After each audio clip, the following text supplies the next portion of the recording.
नमस्कार, उत्तराखंड समाचार में आपका स्वागत है। मैं देवेंद्र प्रसाद। सबसे पहले मुख्य समाचार। केंद्रीय सड़क एवं परिवहन मंत्री नितिन गडकरी ने उत्तराखंड के लिए 5400 करोड़ रुपए की सड़क परियोजनाओं का किया लोकार्पण व शिलान्यास। कहा, केंद्र सरकार उत्तराखंड के विकास के लिए कटिबद्ध।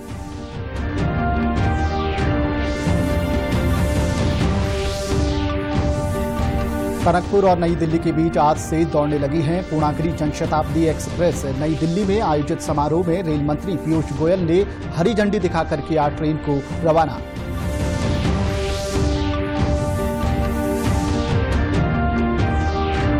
मुख्य सचिव ने कुंभ ड्यूटी में लगे अधिकारियों और कर्मचारियों के 100% वैक्सीनेशन के दिए निर्देश। हरिद्वार में कल माघ पूर्णिमा स्नान के लिए की गई है व्यापक तैयारियां।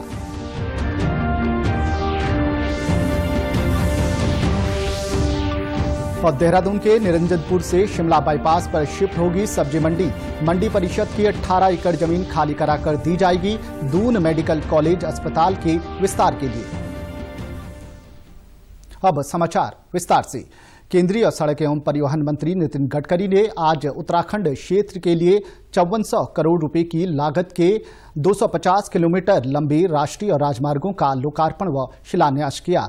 जिन परियोजनाओं का लोकार्पण किया गया उनमें हरिद्वार देहरादून के बीच कुल 37 किलोमीटर 4 लेन, मुजफ्फरनगर हरिद्वार के बीच 78 किलोमीटर 4 लेन, रुड़की छुटमलपुर गागलेहड़ी और छुटमलपुर गणेशपुर के बीच कुल 54 किलोमीटर 4 लेन और मुजफ्फरनगर हरिद्वार एलिवेटेड रोड शामिल है। इसी तरह रुद्रप्रयाग जिले में 1 किलोमीटर लंबी टनल, अलकनंदा नदी पर पुल, अल्मोड़ा जिले में मार्ग सुदृढ़ीकरण और पौड़ी जिले में सतपुतली से अगरोड़ा तक मार्ग सुदृढ़ीकरण के कार्य का शिलान्यास भी केंद्रीय सड़क एवं परिवहन मंत्री ने किया। इस मौके पर श्री गडकरी ने उत्तराखंड के लिए दिल्ली देहरादून के नए इकोनॉमिक कॉरिडोर की घोषणा की। 210 किमी कुल लंबाई के 6 लेन की इस परियोजना की कुल लागत 12,300 करोड़ है। उन्होंने कहा कि अगस्त 2021 तक ये परियोजना अवार्ड होगी, जिसे 2023 तक पूरा कर लिया जाएगा। उन्होंने कहा कि इससे दिल्ली से हरिद्वार की दूरी 6 घंटे से घटकर 2 घंटे रह जाएगी। उन्होंने दिल्ली देहरादून इकोनॉमिक कॉरिडोर में हरिद्वार के लिए नई कनेक्टिविटी की भी घोषणा की। बसेरा, मानकपुर, हाताफेरी, रुड़की, मेहबर कला से होकर गुजरने वाले इस मार्ग में हरिद्वार के लिए नई कनेक्टिविटी का प्रावधान किया गया है। केंद्रीय सड़क एवं परिवहन मंत्री ने कहा कि इन सड़क परियोजनाओं से समय और ईंधन की बचत होगी, साथ ही रोजगार के नए अवसरों का सृजन और पर्यटन को बढ़ावा मिलेगा। उन्होंने कहा कि केंद्र सरकार देवभूमि उत्तराखंड के विकास के लिए कटिबद्ध है। मैं आपको विश्वास देता हूं कि मैं 2 घंटे में आपको दिल्ली से देहरादून पहुंचाऊंगा, 2 घंटे में, क्योंकि दिल्ली से देहरादून इकोनॉमिक कॉरिडोर से हरिद्वार के लिए भी आज नई कनेक्टिविटी मैं दे रहा हूं। ये केवल दिल्ली देहरादून रोड नहीं है, ये दिल्ली हरिद्वार भी है, क्योंकि इस रोड को एक कनेक्टिविटी हरिद्वार के लिए हम देने का निर्णय किया है। इस मार्ग बन जाने से दिल्ली से हरिद्वार की यात्रा 6 घंटे से घटकर 2 घंटे रह जाएगी। सहारनपुर बाईपास से 2000 करोड़ की लागत से 49 किलोमीटर का 6 लेन का नया मार्ग बनाया जाएगा। वर्चुअल आयोजित इस समारोह में केंद्रीय मंत्री डॉक्टर रमेश पोखरियाल निशंक, मुख्यमंत्री त्रिवेंद्र सिंह रावत समेत उत्तराखंड के सांसद भी मौजूद रहे। केंद्रीय रेल मंत्री पीयूष गोयल ने टनकपुर नई दिल्ली पूर्णागिरि जनशताब्दी एक्सप्रेस ट्रेन को आज नई दिल्ली में हरी झंडी दिखाकर रवाना किया। वर्चुअली आयोजित इस समारोह में रेल मंत्री ने कहा कि रेल सेवा उत्तराखंड के विकास में मील का पत्थर साबित होगी। उन्होंने कहा कि टनकपुर से पीलीभीत तक विद्युतीकरण का काम पूरा हो गया है। शीघ्र ही यहां से इलेक्ट्रिक ट्रेन का संचालन शुरू हो जाएगा। 400 किलोमीटर का सफर, एक बहुत ही बढ़िया नई ट्रेन, सुरक्षित भी है। LHB कोचेस इसमें इस्तेमाल किए गए हैं। जो पुराने कोचेस होते थे वो सब अब नहीं, इसमें नए कोचेस लगे हैं। पूरी सुविधाएं हैं, सुरक्षा है। इस जनशताब्दी को आज मैं हरी झंडी दूंगा, आप सब हरी झंडी देंगे और हम सब आज रवाना करेंगे। उसके बदले जल्द ही इलेक्ट्रिक लोकोमोटिव से पूरा रूट इलेक्ट्रिक ट्रेन का स्वाद यात्रियों को मिलेगा। टनकपुर से दिल्ली तक 100% रेलवे इलेक्ट्रिफाइड रेलवे चलेगी। ये खुशखबरी मैं आप सबके साथ देना चाहता हूं। मुख्यमंत्री त्रिवेंद्र सिंह रावत ने राजधानी देहरादून के बद्रीपुर में आयोजित कार्यक्रम में आज लगभग 9 करोड़ की लागत की योजनाओं का शिलान्यास और लोकार्पण किया। इस अवसर पर मुख्यमंत्री ने कहा कि जिन कार्यों का आज शिलान्यास हुआ है उन्हें गुणवत्ता व समयबद्धता के साथ पूर्ण किया जाएगा। जनता को पर्याप्त मात्रा में पेयजल की आपूर्ति हो, ये हमारा प्रयास है। मुख्यमंत्री ने कहा कि जल्द ही बालावाला मंडल में 400 करोड़ की लागत से साइंस कॉलेज की स्थापना की जाएगी। मुख्य सचिव ओम प्रकाश ने हरिद्वार के जिलाधिकारी को कुंभ ड्यूटी में लगे लोगों का 100% वैक्सीनेशन सुनिश्चित करने के निर्देश दिए हैं। कोविड-19 वैक्सीनेशन के लिए बनी स्पेशल टास्क फोर्स की बैठक में उन्होंने कहा, जो अधिकारी कर्मचारी वैक्सीनेशन नहीं करवा रहे हैं उनका कुंभ को देखते हुए स्थानांतरण किया जाए। मुख्य सचिव ने दुधारी आश्रम में बनाए जा रहे अस्पताल को भी 15 मार्च तक शुरू करने को कहा है। वहीं इस बीच हरिद्वार प्रशासन ने कल होने वाले माघ पूर्णिमा स्नान के लिए व्यापक तैयारियां की हैं। पुलिस महानिरीक्षक संजय गुंजियाल ने बताया कि स्नान के लिए जुटने वाली भीड़ को देखते हुए सुरक्षा व्यवस्था और ट्रैफिक प्लान पर फोकस किया गया है। माघ पूर्णिमा के स्नान का धार्मिक महत्व है और जिस प्रकार से इसका योग बन रहा है और जो मुहूर्त बन रहा है वो आज शाम से ही भीड़ स्टार्ट हो जाएगी, इसलिए आज ड्यूटी थोड़ा जल्दी लगाई गई है और इसमें बाहर से भी पुलिस बल आया हुआ है और इसमें विशेषकर जो हमारे पैरामिलिट्री फोर्सेज है उनका भी विशेष योगदान है और उनके द्वारा बहुत अच्छी ड्यूटी की जा रही है। और आज हम लोगों ने जो जिलाधिकारी हरिद्वार की तरफ से SOP जारी किया गया है उनका भी अनुपालन कराते हुए क्राउड मैनेजमेंट के लिहाज से हम लोग जिस तरह से बाकी हम लोगों ने अभी तक सफलतापूर्वक स्नान पर्व कराए हैं इसको भी कराएंगे।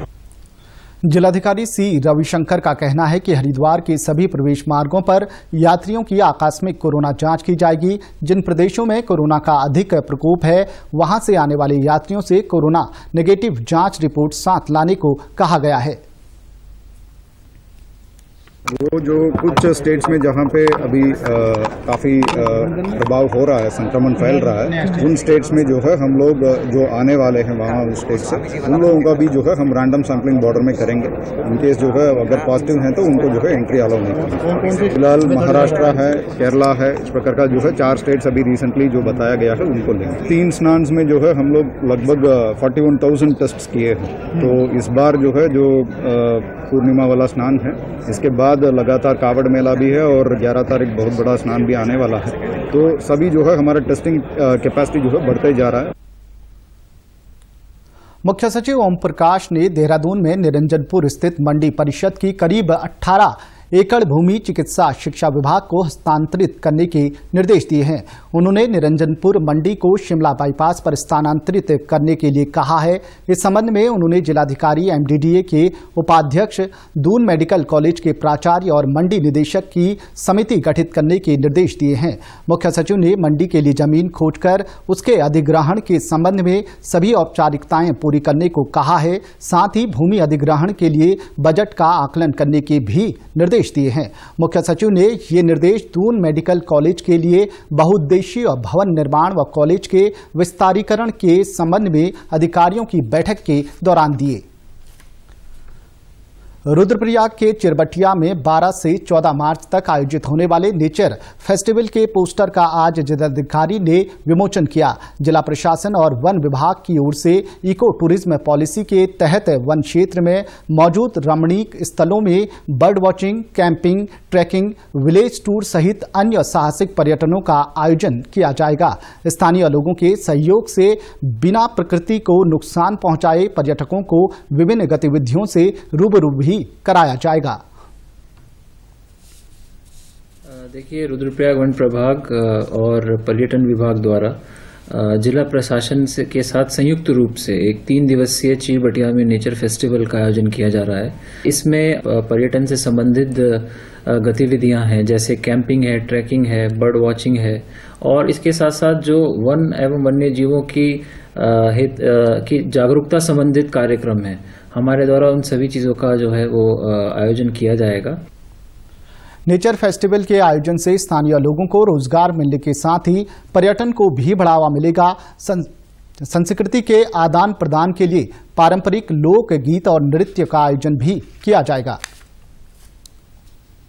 हम एक सूक्ष्म रूप का फेस्टिवल करेंगे जिसमें लोकल पे फोकस होगा और बाहर से जो लोग आएंगे उनको भी हम लोकल, हमारा जो चाहे संस्कृति हो, चाहे व्यंजन हो, चाहे हमारा टूरिज्म पोटेंशियल हो, लोकल जो भी है, जितने भी लोग ज्वाइन कर रहे हैं, बाहर से ज्वाइन करना चाह रहे हैं, आ रहे हैं, उनको हम यही मोटिवेट कर रहे हैं, उनको लिस्ट उपलब्ध करवा दी है कि ये हमारे होम स्टेज अवेलेबल है, आप आइए और इनमें रुकिए।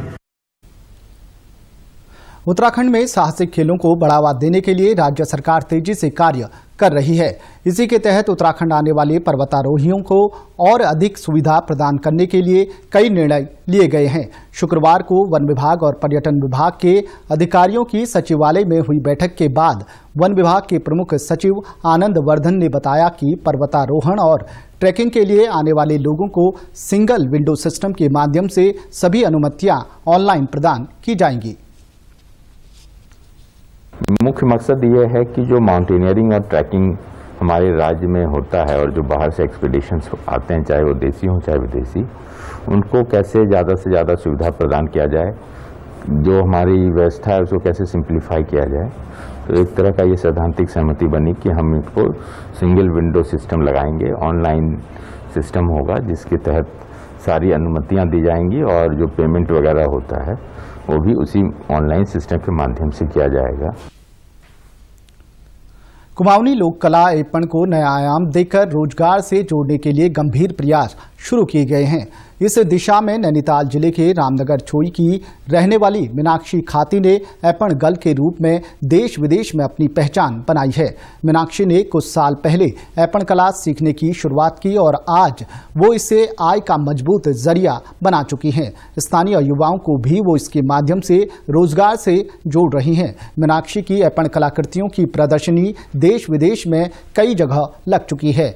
यही नहीं, वो कई पुरस्कार और सम्मान भी इसके लिए प्राप्त कर चुकी हैं। मीनाक्षी ने महिलाओं और युवाओं को इस पुरातन कुमाऊनी लोक कला में निपुण करने के लिए ऑनलाइन क्लास भी शुरू की है। एपण को हर शुभ कार्य में प्रतीक स्वरूप रखा जाता है।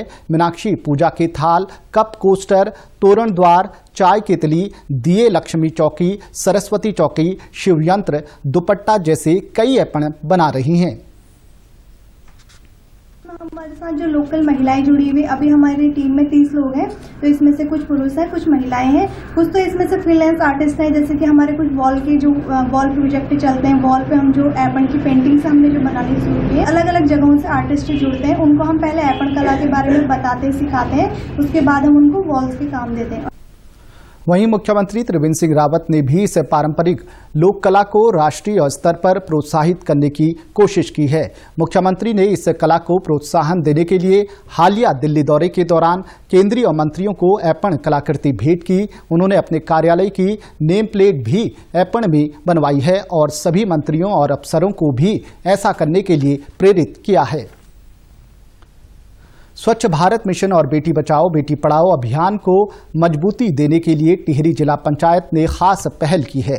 इसके तहत जिले भर के करीब 30 स्कूलों में बालिकाओं के लिए अलग शौचालय निर्माण की मंजूरी दी गई है। नई शिक्षा सत्र तक में जिले के इन स्कूलों में छात्राओं के लिए अलग शौचालय बनकर तैयार हो जाएंगे। जिला पंचायत अध्यक्ष सोना सजवाण के अनुसार भिलंगना ब्लॉक के 6, देवप्रयाग और कीर्तिनगर ब्लॉक के 4, चंबा, जौनपुर और जाखड़ी धार ब्लॉक के 3, नरेंद्र नगर और प्रतापनगर ब्लॉक के 2 स्कूलों में जिला पंचायत छात्राओं के लिए अलग शौचालय बनवाएगा। मैंने ऐसे 30 विद्यालयों का चिन्हित किया जहां पर बालिकाओं का शौचालय बनाने का निर्णय लिया, क्योंकि ये हमारे माननीय प्रधानमंत्री जी की सोच थी कि बेटी बचाओ बेटी पढ़ाओ। क्षेत्र भ्रमण पे कई विद्यालय मुझे ऐसे मिले जहाँ पे छात्र छात्राओं की संख्या अधिक थी, तो मैंने बेटियों के लिए 30 शौचालय ऐसे चिन्हित किए जिससे कि बेटियों को सुरक्षा महसूस हो और सोच के लिए अधिक से अधिक लाभ मिले। जिला पंचायत के अपर मुख्य अधिकारी संजय खंडूरी ने बताया कि 5-5 लाख की लागत से इन स्कूलों में ये शौचालय बनाए जाएंगे ताकि बालिकाओं को पुरुष शौचालयों में न जाना पड़े। 2 माह में ये कार्य पूरा होगा। यह जिला पंचायत तत्काल ही छात्राओं के लिए शौचालय का निर्माण करने जा रही है। इसी के साथ साथ यह जिला पंचायत केंद्र सरकार एवं राज्य सरकार के दिशा निर्देशों के क्रम में आगे भी जिला पंचायत बोर्ड द्वारा शौचालयों के संबंध छात्राओं के लिए शौचालय के संबंध में जो भी संकल्प पारित किए जाएंगे उसके अनुसार कार्य करती रहेगी। उत्तराखंड की खबरों के लिए आप हमसे सोशल मीडिया के माध्यम से भी जुड़ सकते हैं। हमारा ट्विटर हैंडल है DDNews_देहरादून, हमारा फेसबुक पेज है DD News उत्तराखंड और हमारे YouTube channel DD News Uttarakhand को भी आप सब्सक्राइब कर सकते हैं। कोरोना संक्रमण से बचने के लिए मास्क का अनिवार्य रूप से और सही ढंग से प्रयोग करें, साथ ही सामाजिक दूरी का ख्याल रखें। नियमित रूप से हाथ धोएं और याद रखें, कोरोना को हराना है, मास्क जरूर लगाना है। नमस्कार।